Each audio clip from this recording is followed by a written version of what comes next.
Good morning, everybody. Happy Thursday. Thursday's always a good day. You know, maybe I'm lucky, but typically for my work week, the two best days, work-wise, are Mondays and Thursdays. Now, last Monday absolutely sucked ass. It was the busiest, worst Monday I've experienced in the 15 years I've worked for this company. It was awful. Okay. But typically Monday's a good day. Today being Thursday should be a good day. Now, I've been setting up to just shoot a video today for the last 20 minutes. I have been fighting with this damn mount for 20 minutes. You know, it's one of those automatic like gimbal things. You put your phone in it, hold the power button, it auto adjusts and lays it out for you, and you can even turn on tracking so it would follow me. And well, I don't do all that bullshit. I just use it, and it has a little control stick on it so I can go pan left, right, up, down, whatever. So if you've seen it in the last video, it's kind of just been doing whatever the hell it wants to do the whole time I'm shooting. Sometimes it'll sit there and shake a little bit. Sometimes it'll take the phone and go like that. Well, this morning that's what it did. I turned it on and it kept it like this. And then I'd go into, press the little joystick in, hit left to tilt it back. And as soon as I tilt it back, it would go back. So I sat here fighting with it, trying to get it to sit straight. And then out of nowhere, it flipped the camera around, tilted it up, and looked right at me, which almost got it punched, because that was a lot of attitude from a little automatic gimbal thing. And I ain't taking that shit. I don't take kindly to your kind around here, gimbal. Anyway. So, moving on. Today's going to be a relatively simple video. I'm just going to discuss some things with Daijisho, maybe kick on a game. Simple shit, okay? I was getting asked questions about Daijisho. So I figured I would show you guys just real kind of quick abridged version of a Daijisho setup. Alright, and I've probably done this in a video before, but whatever. It's probably 50 videos back now and has 6 views. So when I get an Android device, an Android handheld, anything like that, now typically most of these companies will have their own launcher involved. Some good, some bad. I'm an Anbernic fan. I love their devices. When it comes to their Android devices, their launcher for that, their front end, is just absolute garbage. It is one of the worst ones I've ever used. It just sucks all the way around. I'm not a fan of it. Whereas Retroid, they have done better over time. My Retroid Pocket 5, I use the Retroid front end or the Retroid launcher for my games. I have Daijisho on it, but I still just use the Retroid version. Now, that is probably because the Retroid version comes already installed and it just looks like a reskinned Daijisho to me. I mean, it functions a little differently, but that's what it ends up being. So, but for those of you that want to set up a front end on your Android device, whether it be your phone, your tablet, whatever, this is how you do it. So you'll go to the Play Store, you'll download Daijisho, okay? And let's pull it up. There it is. Let's see. Right there in the corner, Daijisho. Bam. Okay? I'm not going to go through every little setting on it, but you'll go into Daijisho, it'll open up. Now, it should greet you with what platforms do you want. If it does not, go over to settings, make sure it stays in focus. This camera's going to be a real pain today. Alright, so we'll go into settings, over there in the top corner right there, settings, library, download platform. Then here you'll pick your system. So Game Boy, Game Boy Color, Game Boy Advance, PlayStation, Nintendo, Super Nintendo, Dreamcast. As you can see, the green ones are the ones I have installed. And you'll just keep scrolling that way. And then you'll pick them, and then you'll hit import. Now, once that's done, go over to library. Now, this is where all those will import to. And over here, you can add new little widgets and If you spend the time on Daijisho, you can really customize the ever-living shit out of this. Add everything you want, retro achievements, all that stuff. I mean, you can really make this your own. You can add different wallpapers over in settings. You could do whatever. A lot of people will get an Android device like this one, and they'll set Daijisho as their home or default program. So when they turn it on, it launches right into Daijisho. And most of the time, you never have to look back. You got it, you're done, you're there. The camera's slowly tilting sideways and pissing me off. So, really, now it just jumped as fast as it could. So, you bastard. Now watch, I'll tilt it up. And it's just gonna fall sideways. So I'll try and angle everything with this temperamental shit.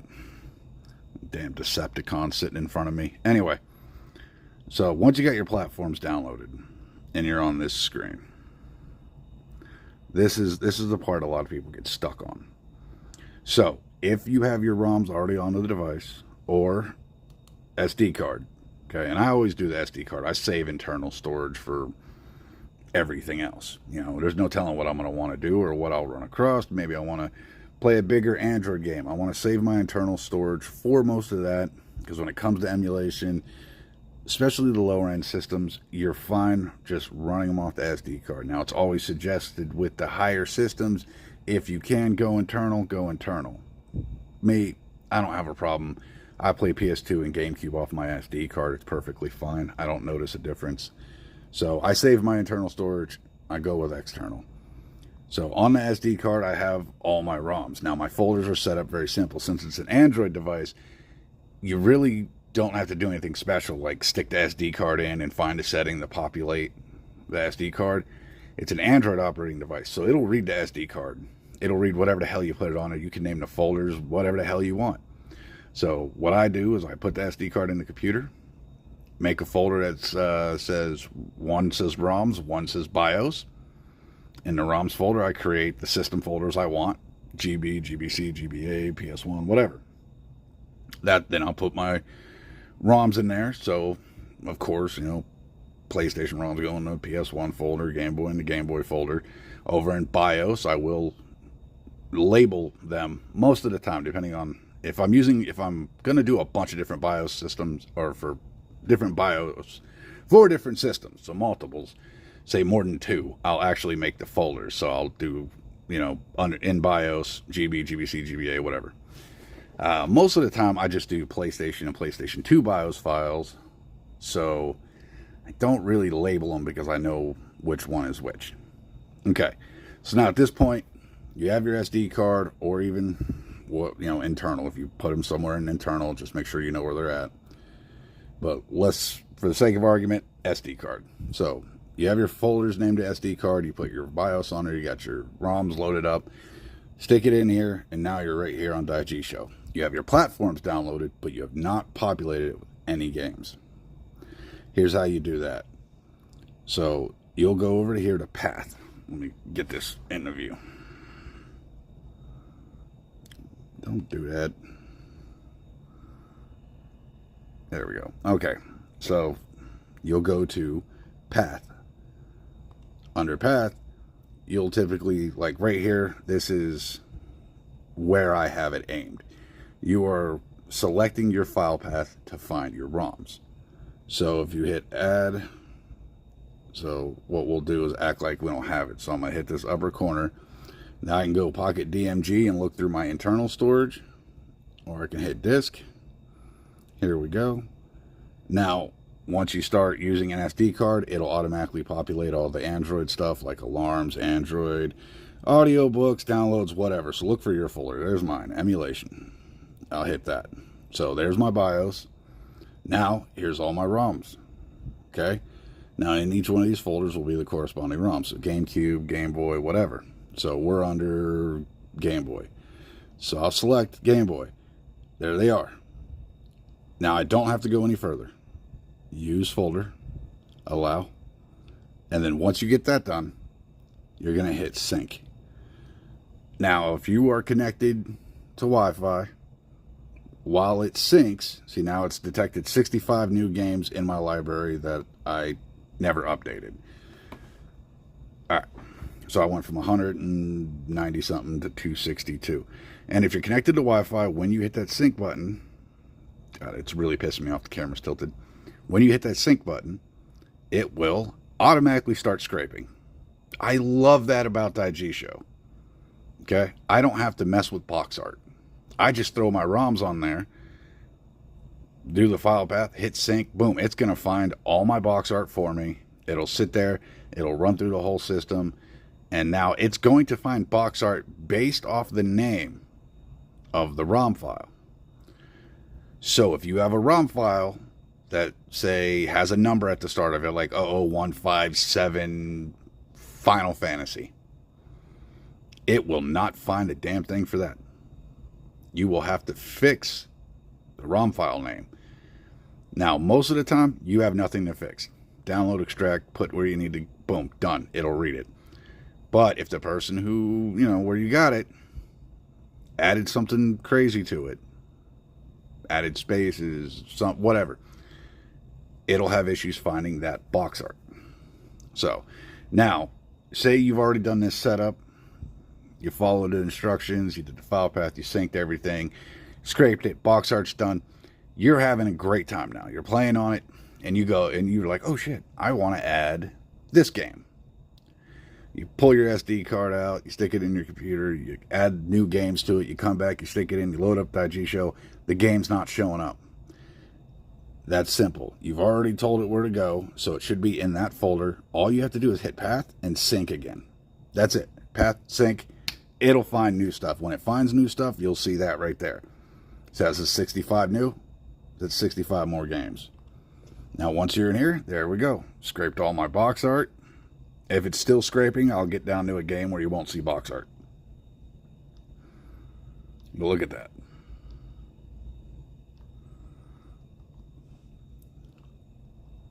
I mean, I love Daijisho for that reason. Now, you'll have to do that with every system. So now I've done Game Boy, so now I got to do Game Boy Color. Now, here I already have it select. That's Game Boy Advance, right? Yep, okay. So here I already have Game Boy. I have Game Boy Advance selected, and right here you can see my file path. It's already set to Game Boy Advance, so I don't have to go through the process. You will for the first time, but since I've already had this set up, I don't have to sit there and do it. So keep that in mind. Every system, you're going to have to go through, add more, whatever, select your file path, and then sync. Me, this is after all that. So now if I think I have new games and I don't remember, I can just hit resync right there and see. And this will, once it pops up here, it'll let me know if I've added new stuff or not. I don't remember if I've added new stuff to this SD card or not. So it'll sync and run through it all. Now while it's scraping and syncing, you can go in and do whatever the hell you want. Okay. But you'll do that for all your systems. This one, oh, did I think I did that yesterday. Yeah, I added 7 new titles to it. So, for the most part, once you do all that, once you get it set up, now, some of them will require a BIOS.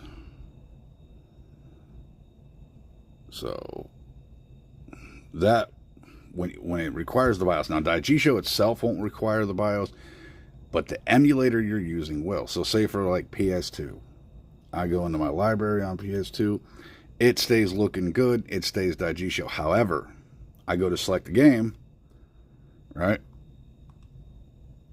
It sends me over here to Aether. And I'm fine with that, because if I remove games from my SD card and I haven't synced anything, I won't see it removed from Daijisho. I'll still have box art and the game name sitting there, but no game. I'll go to launch it and it'll say file not found or whatever.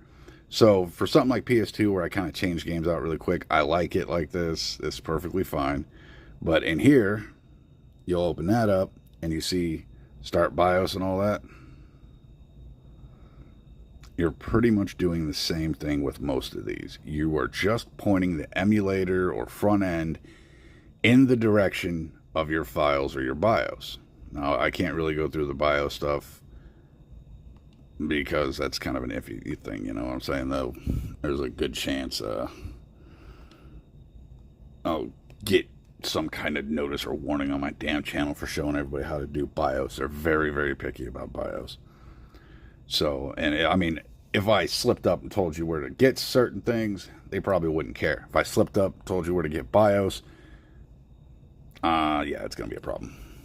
So, all right, so now you have everything done, file path selected, you scraped it, you're in the library, everything is looking clean, everything is looking good. Oh, that's right, yesterday, and you see how these little stars show up? These are the new games I've added. So once you hit sync, I really like that feature, okay? So if I add new games and I hit sync and it pops up that little window and says 7 new games, when I go in, each one of these little stars is the game I just added. So, and that's not a big deal for like PS2 or whatever if I don't have a big SD card in it, because I'm only going to have a few games in there anyway. But for systems where I have a couple hundred games and I just added some that I want, yeah, I know it's alphabetical order, everybody, and I could just go down to whatever section and play the game. But also, I could just scan through like that and then see the star and stop. I don't have to sit there and pay attention to the name. I'm like, okay, there's my game. That doesn't stay. After this instance, or after use or whatever, that little star thing will go away. And then, you know what I mean, I'll have to find it normally. But you can go in and you can like add to favorites, and then you have a heart there. And you can even set up a favorite section. Came across an interesting video yesterday on PS1 games that were, kind of had a shadow cast on them by bigger titles like Final Fantasy and whatnot. It was actually a really interesting video. I can't think of the channel, but they were showing gameplay of like Arc the Lad 1 and 2, and I've had the Arc the Lad collection in my little library, I guess, since day one of this stuff, since I set this up. I've just never played it, but I watched the video on it and I was watching the gameplay and I was like, damn, you know what, that looks pretty damn good. I think I'm going to give Arc the Lad a go here. So I was doing that yesterday along with like Azure Dreams. I've had that the same length of time. I've just never really played it. I've tried to start the Game Boy Color one because I love the Game Boy Color stuff. I'm actually working on a Game Boy Color collection right now. But anyway, so every one of these with a star that I've just added was in that video I watched. And I actually ended up watching his whole series on PS1 games that were underrated, ignored, hidden gem-ish, I guess. This is the only one I'm unsure of. Technomage, looked not quite, that didn't call to me, I guess. So, but I did just finish Breath of Fire 3 not long ago. God, I love that game. I really got to get off my ass and finish Breath of Fire 4. It even says played 2 times. I have it on other systems, but I really think I'm going to jump in for Arc the Lad. Also, if you noticed right there, I hit the button in Daijisho to play Arc the Lad, and it just went into the game. No anything else. I got it running through DuckStation. Best PS1 emulator ever is DuckStation. And guys, when you set up... Oh, shit!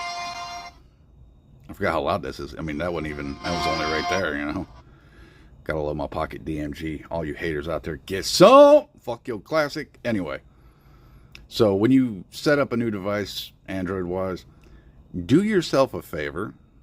When you have all of your stuff, all your emulators, Daijisho, Yabasan Shiro, Dolphin, before you start setting up your front ends, launch those emulators individually by themselves. So if I'm going to do a setup on Android, I'll go get, let me sleep you there. I'll go get DuckStation. I'll go get DuckStation, Flycast, whatever, okay? And before I do Daijisho, Retroid Launcher, whatever, you are going to want to launch these individually. So once you launch them individually, this is where you'll run into stuff like this. Well, actually, that's running Aether, I think. Was that Aether? It just popped up when I hit DuckStation. No, that was DuckStation. Obviously, because Diablo's on there. Anyway, It just looks like Aether, see? So, yeah, when you get those downloaded, download Daijisho, DuckStation, all that, make sure you launch them individually. And then through here, you can finish your setups. You can do your BIOS like I showed you earlier, all that. And then once you've done the initial setup on those, then you can launch them through your front end. If you've gone in and set up Daijisho or whatever front end, and you're having problems getting it to launch games and it's acting stupid or it won't launch certain things, close down that front end. Go find the emulator that you're supposed to be using and start that up by itself. Run through that setup process and then go back to your front end and it should work fine. Now, most of my emulators like PPSS, PP Gold, I did pay for gold. A lot of you will get the regular unpaid version. I paid for gold long time ago. Even got it for like $2. I think it's like $5 now or some shit. Anyway, and I've never looked back. So every Android device I've set up, I get like the gold version. I got Drastic, which I believe I paid for Drastic back then. I can't remember.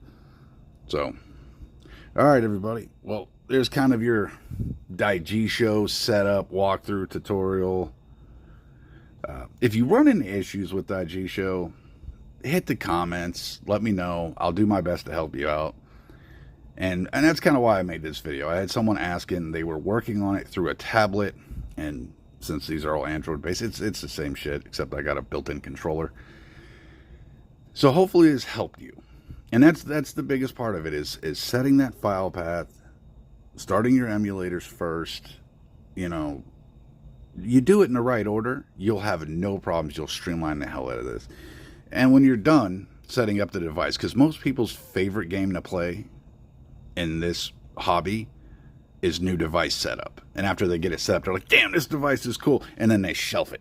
And they're like, that's an awesome display. Play a game on it, everybody. Enjoy the damn handheld. Don't just display it. When you're done, or before you play a game, or after you play a game, do yourself a favor. Dig through Daijisho a little bit and customize it. Set it up for you. Add background images.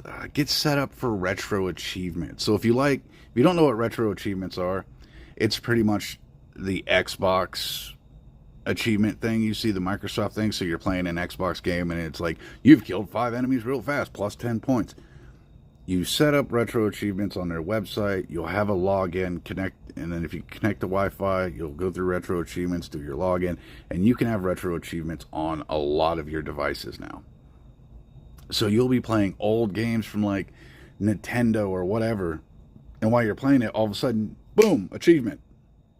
You killed 5 enemies real fast, 10 points. And you have an online profile that's keeping track of your progress and your games and your score, achievements, points, all that.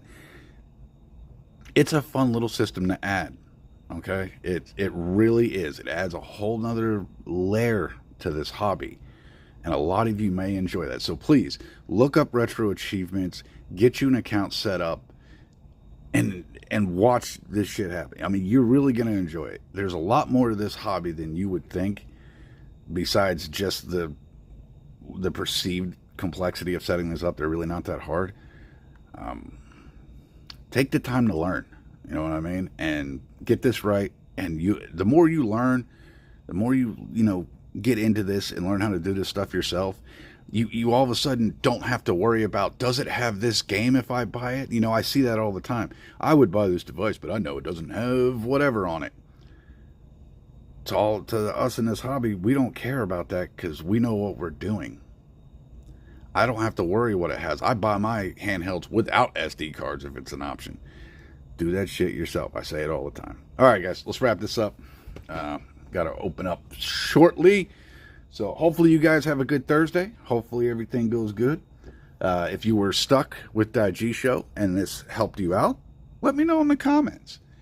If you're using this video to go at Daijisho and do a setup on it, whether it's your phone, tablet, whatever, let me know in the comments. If you get in trouble, if you get stuck, if you need help, that's what we're here for.